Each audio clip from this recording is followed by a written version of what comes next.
Hello, everyone, and welcome to Taking Control, the ADHD podcast on True Story FM. I'm Pete Wright, and look, it's Nikki Kinzer. Hello, everyone. Hello, Pete Wright. Oh, hi, Nikki. Happy Pledge Drive Month. Happy Pledge Drive Month. We are still in the heat of our Pledge Drive Month, and we're very excited about it. And I just want to start by saying thank you to everyone who has jumped on board the Pledge Drive. We are up.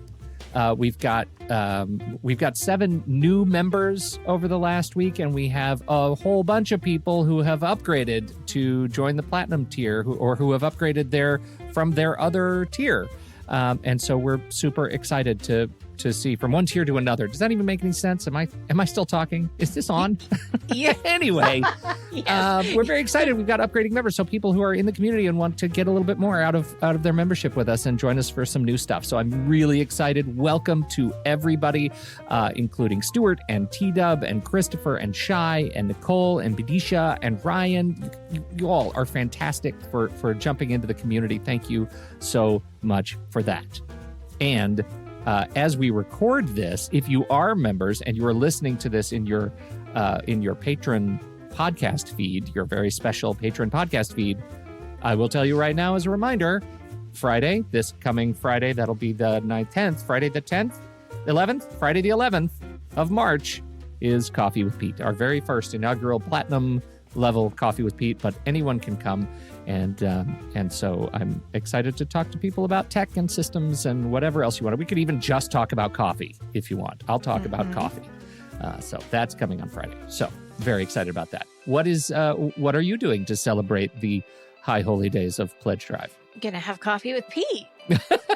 As you do. Yes, you do. Yes. And we're going to have coaching with Nikki at the end of the month. And I have a feeling we might be talking about fear of better options. So I hope that you do not see the better option of not having coffee with Pete or coaching with Nikki. Pick us.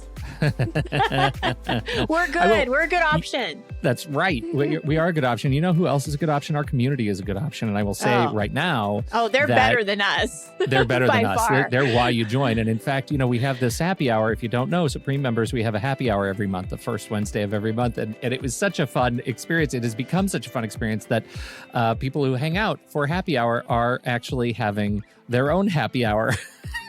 Which I guess we're invited to if we want to go. This is the community. Lindsay is actually running the community happy hour on Wednesday, March 16th at 5 p.m. U.S. Pacific time. And it is inspired because apparently a whole month is way too long to wait for the next happy hour. Come connect and recharge with a listener-led hangout. So I might show up and just not talk because I like being in the presence of these people so much. But I don't even need to say anything. So I'm very excited about that. That is March 16th for our first listener-led happy hour. May there be more happy hours throughout the year. Today, we are talking about all the other things that you could be doing, or the fear that there are so many other things that you could be doing. A new term that we met. Actually, it's not even new. It's not new. It's new to us. No, right. New to us. New to us. FOBO. Fear of better options. It's the brother of FOMO. FOMO and FOBO. They're like planets that orbit one another. They are, this is good. So we're going to talk all about FOBO and what we've learned about FOBO. And so, before we start talking about FOBO, you just need to think about how awesome it would be to be part of the ADHD community. Just visit patreon.com/the ADHD podcast. And you can join right there and take advantage of our pledge drive and get all the goodies that are coming this month. We love you all. Thank you so much for your consideration. And now, let's FOBO.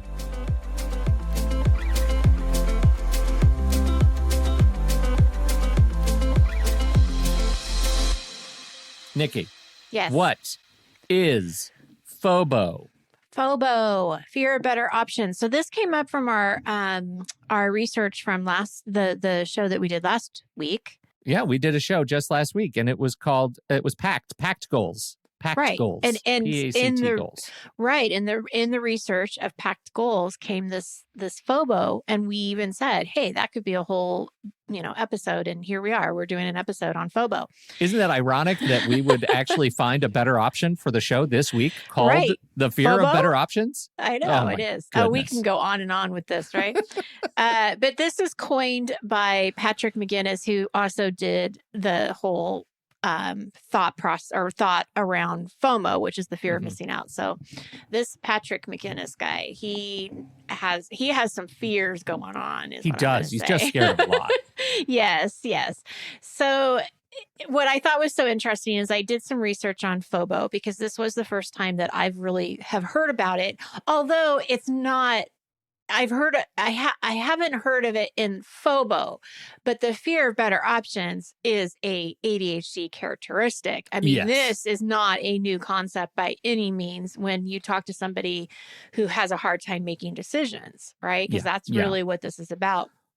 And so FOBO is basically what's happening is we are looking at all of our choices, right? We can't decide on one. We feel like there is probably something better. It's practically biblical. This is the curse of riches. Like there are too many choices and we're overwhelmed by it, right? That's overwhelmed.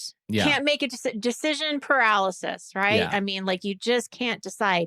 And for people, Nikki, for people who hear FOBO and think FOMO, can you characterize the difference between the two?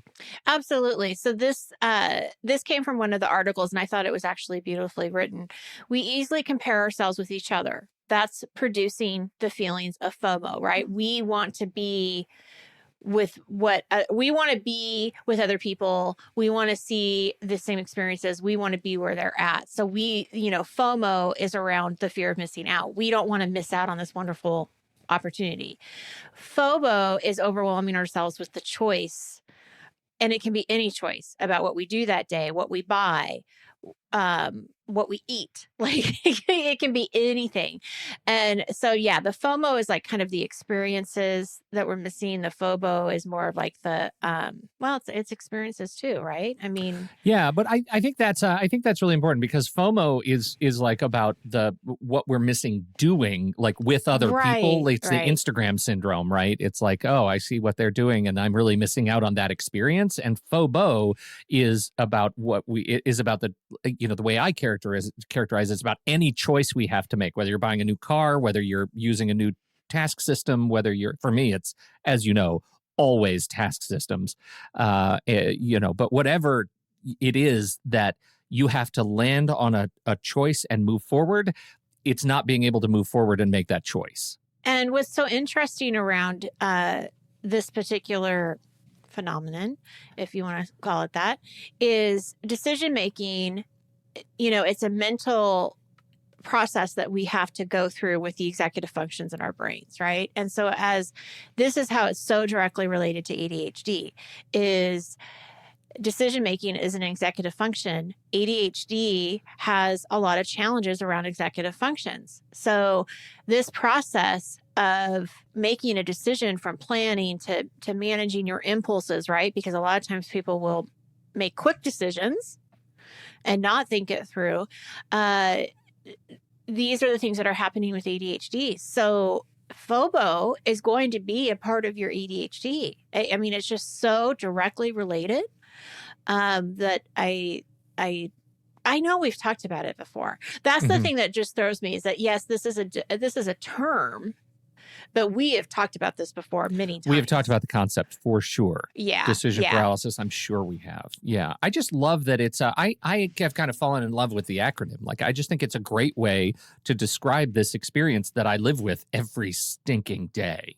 This is one of the daily fights of my ADHD. Yes. And it's huge for me. Yes. Oh, and it is for all of my clients too. I mean, I've seen it in picking out Christmas paper, like what kind of wrapping paper do I pick out? What kind of computer do I pick out? What kind of, appliance do I choose? Or even just school supplies. And I mean, there's so many things that you can get hung up on because there are so many options, and the internet certainly, does not help us with Right. these decisions. And so, and what's interesting about FOBO too, I think, is that it can make you feel bad even if you have a really good choice that's in front of you. It makes you Hmm. feel like, oh my gosh, I'm going to regret something.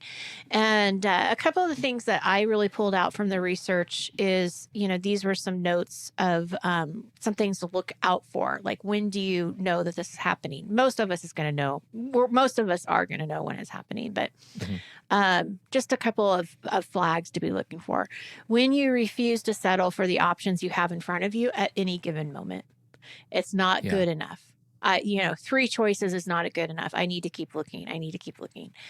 This second one I thought was really interesting. These are not my words. Just want to say it out loud. Hmm.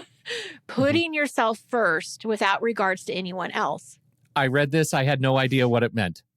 Well, this is what it means. And I thought it was really interesting because it's not a very nice way to put this, right? Because I don't think that having a fear of better options, you wouldn't directly go to, well, how am I putting myself first? Hmm. But this is where I think the impact is.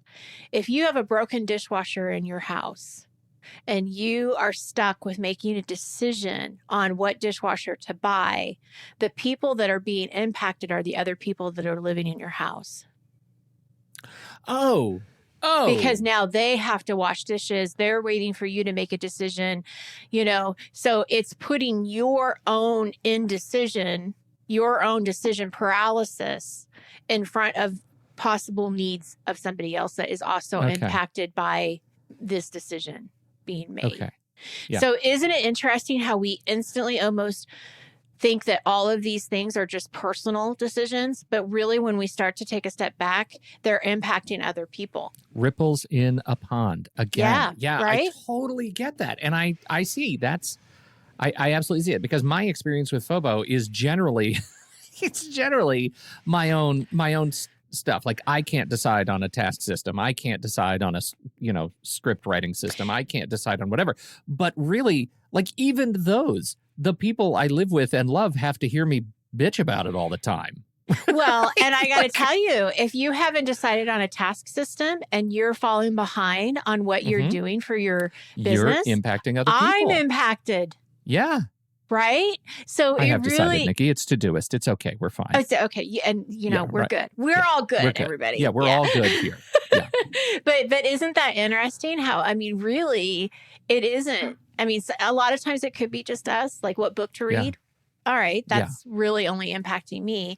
But yeah, I think that there are other things that go beyond that. Waiting until you have as many options available as possible before moving forward. That can definitely get us stuck. Living in the maybe and operating your life based on, I'll get back to that, or I'll get back to you on that. I interpret this a little bit different. Living in the maybe, I'll get back to you on that. I look at that in my own, like, we need a couch, and we've needed a couch for a long, long time. And I have gone out and I've looked and I didn't like anything. And then the wait list, or not the wait list, but getting anything is taking months because nobody has any supplies anywhere in this country, in this world. And so I keep thinking, oh, I'll do it later. I'll do it later. And then I'm thinking, if I had just done it when I said I was going to do it, I would have had a couch by now. Yeah. Right. So, I think you can interpret that any way that you see, but living in the maybe, it's definitely there. Yeah, I get it. I do feel like that too. We have sort of conditioned ourselves in the I'll get back to you on that as being a thing of pride in protecting our time, but it doesn't take very long to see that as a curse too in this context. So right, because are you really protecting your time, or you're just avoiding making a decision? Avoiding making that's the two different razor's things. edge you're dancing along. You bet. Yeah. Our first approach here is to talk about what Patrick McGinnis says. Like, what does McGinnis recommend as a way to get to the other side of FOBO? Yes. And this is really interesting. I would love to have a interview with him sometime. So there are 2 things that he says. This comes from him. For everyday things, this is what he does. He calls it the ask, the watch. So he will he'll whittle down something to 2 options, right? So he's got 2 choices and then assign each item to a side of his watch. And then he says, I look down and I see where the second hand is at the moment. And that's the decision that's made. It sounds silly, but if you try it, asking the universe, you will thank me. And I think that what's nice about that is it does kind of simplify things, that almost take the decision out of your hands. It's almost like, which hand do you want to pick? This is what you get. Yeah. Like if you're behind your back, like, okay, do you want my left or right hand? And you say, I want the left hand. That's what you get. So it sort of just takes that pressure off of the little things. So I do this, but my interpretation of it is different. Oh, really? Okay. When I'm really struggling with something, I think to myself, okay, like I'm going to ask the universe. Like let's say I have a blue couch or a red couch. Mm-hmm. I think, okay, this is it. I can't decide, so I'm going to flip a coin. Heads is blue couch, tails is red couch. I flip the coin, I catch it, I put it on my hand, like as you do, and I look at it. And whatever the answer is, I will immediately know if it's the right answer. And if it's not the right answer, I know that too. Yes. Like if it's heads and it's blue couch, and I think, yes, that feels good to me. If it's heads and it's blue couch and I think, oh, I don't feel great about that, then I know it's red couch. And more often than not, just going through the motion, the actual physical sort of kinesthetic action, throwing the coin, catching it, assigning the sides, doing the work of asking the universe actually helps me come to terms with a decision that I don't know how to make intellectually. It does. It sounds silly. I think he's right. It sounds silly to do stuff like that, but you figure it out in some cases. And I love that because I think it is following your instinct, because I think it's interesting when you want something. For me anyway, I know I want it.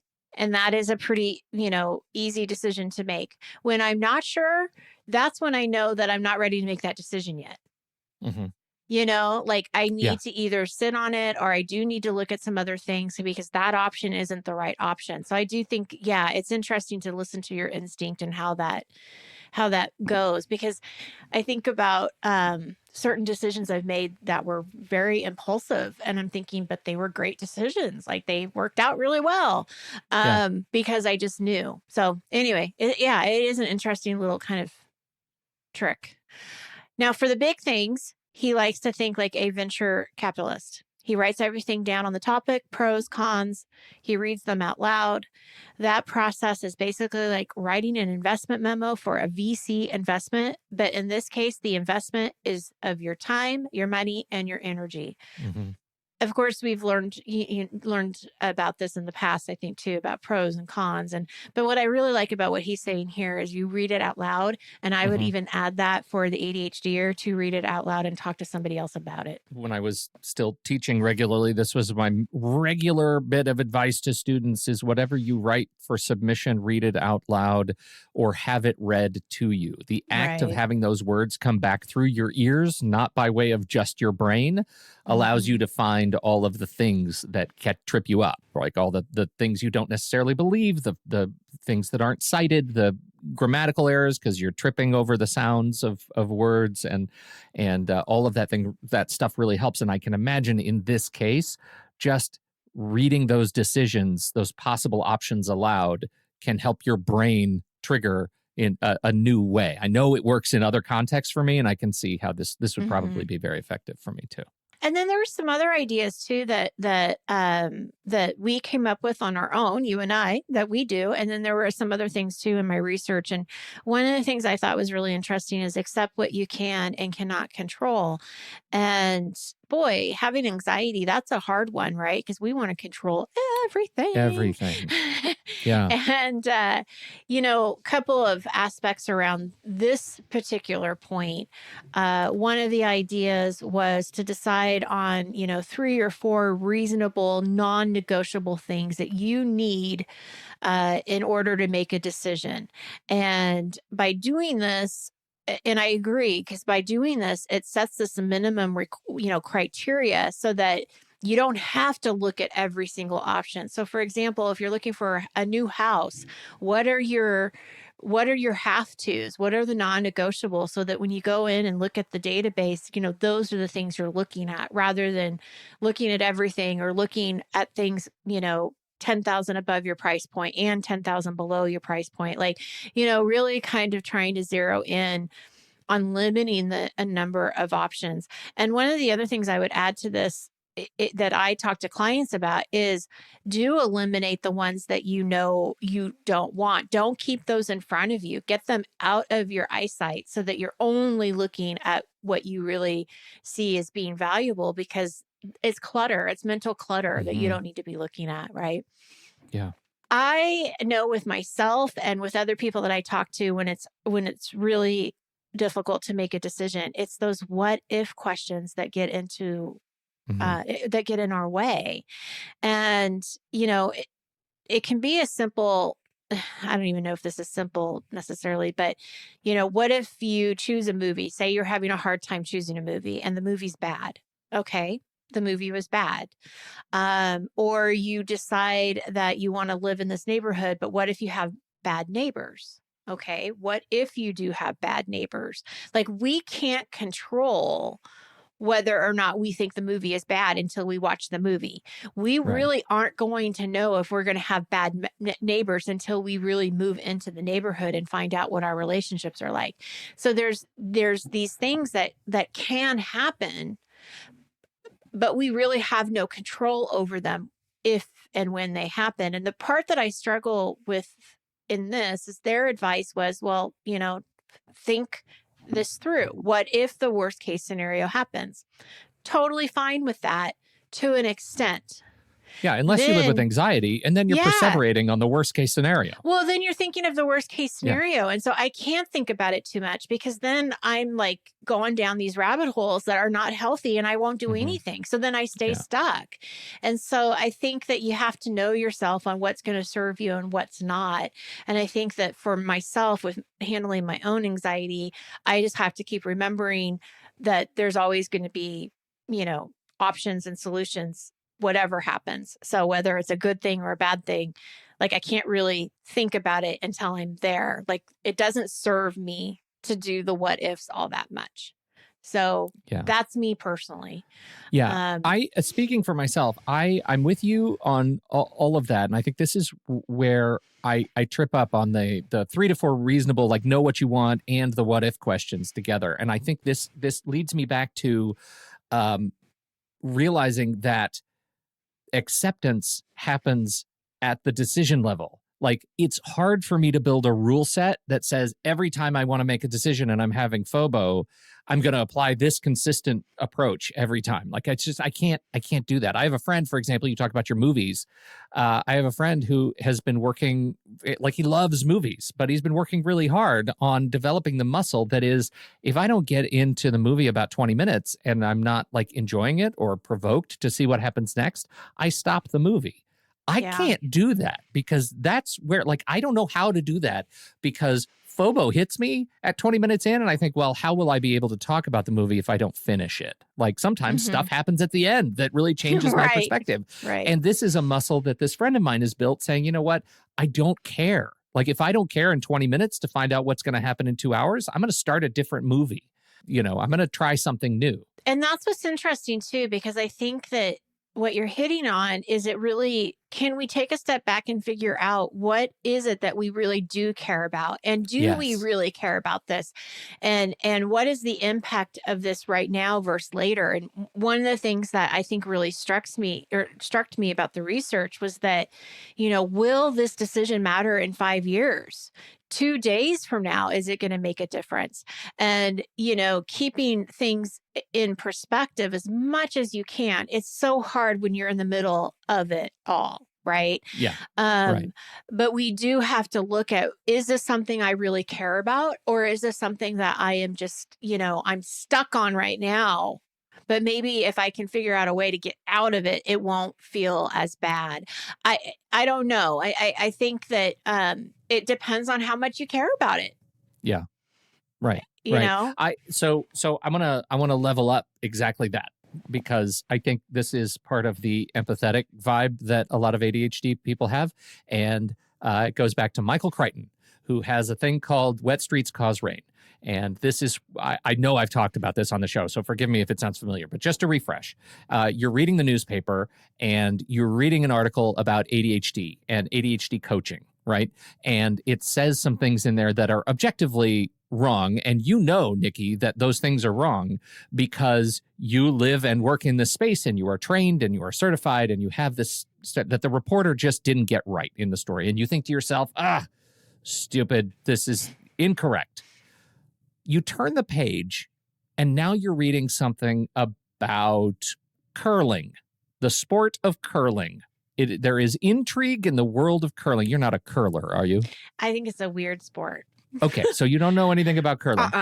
And you read that story and you believe it is gospel, right? You believe every single fact in there because you don't know anything else about curling. And so your worldview, just in the space of having that page turned, it's the same newspaper, right? Right. And yet you have totally turned around on your opinion about this story, about curling. You totally believe that this is true, even though you know objectively that this is a paper that prints stuff that is incorrect. Okay, so he calls that Gell-Mann amnesia, and I'll put a link in the show notes.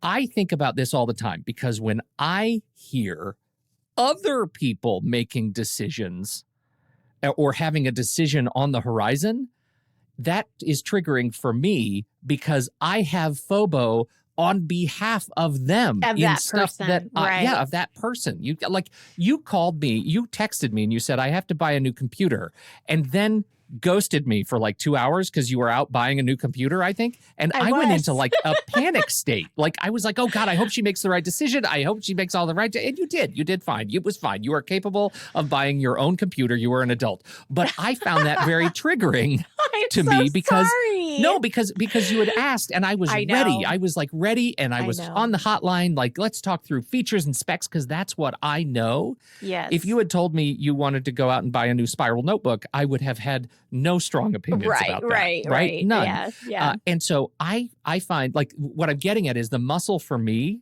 to your point, is I have to be constantly aware of the things that I have strong opinions about that are triggering for me. And you've heard me say it. Like I don't have a strong opinion about that, whatever you ask me. Like I have to practice that. That has to be a daily sort of bit of mindfulness for me, or I can spin up like crazy. Well, you're doing a really good job because I have noticed you saying that a lot. So good job.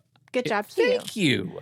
Thank you. Really? It's really important to me. Maybe not to everybody else, but I can spiral so fast. I can perseverate. We've talked about it. Well, and I have to tell you, Pete, I felt so bad because I asked you the question. And then after I got done with my last appointment, I went straight to Best Buy to buy the computer. And I thought about you and I thought, oh, damn. Oh, I don't know if I can say that. That, I left you. And I felt horrible. Techno ghosting. It right was, there. And it was sort of a sense of urgency because I needed it quickly. But anyway, I do get what your point is for sure. And it is interesting that we do have to think about how much we care about this. And hopefully anybody that's listening will take that to heart, that it doesn't have to be every decision. That yes, some decisions are going to be harder to make. We know that. But maybe some of the ones that you don't care as much about, you can say, what did you say? I don't have a strong opinion. I don't have a strong opinion on that. I like that. I don't have a strong opinion on that.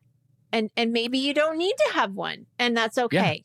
Yeah. You can because make that you know decision. what, once you start saying that a lot, you will know. It's like the coin thing. You will know more readily when you do have a strong opinion about something. Right. I love that. It like bubbles up. It's like, I need to think about that. Apparently, I'm feeling something strongly about that. Yes. It is a sense of just sort of intellectual curiosity, I think, or emotional curiosity that comes up for me.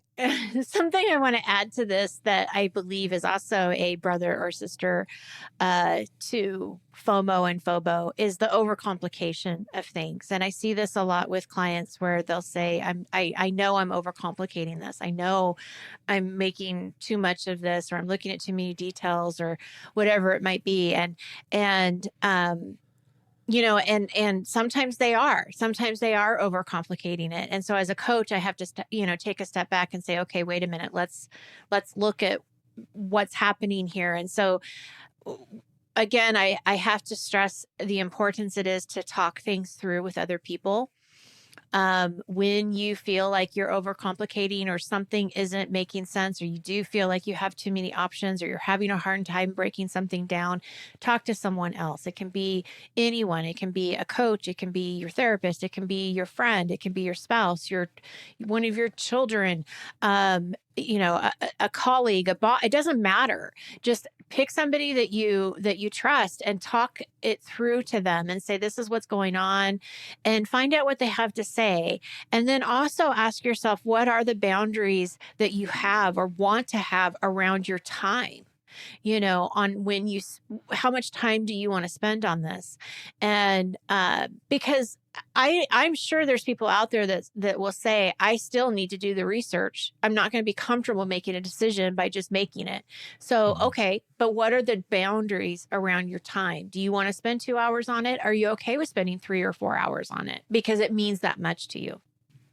So again, I think it goes back to how important it is. What is the time factor that you want to invest? Are you clear about what you're even looking for? Right? Let's be clear about what it is that you need and try to eliminate some of those decisions and options so that you can get closer to the 3 or 4 that seem, more reasonable. So I think that, there's a lot of different ways to approach this. And my hope for people who are listening is that there is a way to approach it. Mm-hmm. And that you don't have to always get stuck in the spiral every single time. Like so many of the things you can see it's sort of the thread of what we've been talking about so far this season. So much of it is about the framework that you create, the scaffolding you create for how you approach problems. It's the tools, internal tools you bring to bear when you face these things. It's okay. It doesn't have to be what everybody else does. Absolutely not. Yeah. And if you need a little bit more time, then take your time. Take the time. Right. Absolutely. We've got links to the articles and resources that Nikki talked about. I'll put a link into the Michael Crichton Wet Streets Cause Rain Gell-Mann amnesia effect that I talked about here. So if you want to read a little bit more about that, it's interesting.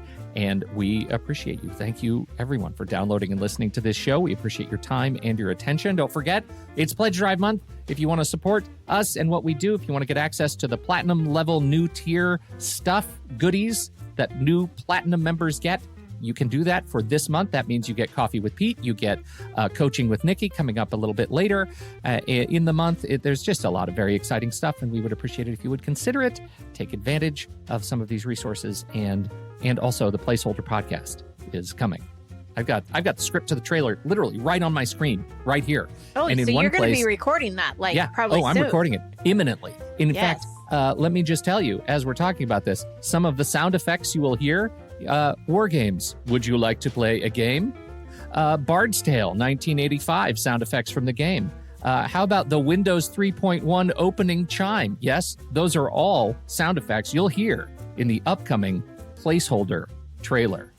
Cool. Very exciting stuff. Anyway, thank you all, everyone, one and all, for being a part of this community. You make it so, so special. As Nikki said early on, you're so much better than us. We're just lucky to be able to hang out with you people. So true. Thanks, everybody. We'll see you next week right here on Taking Control, the ADHD podcast.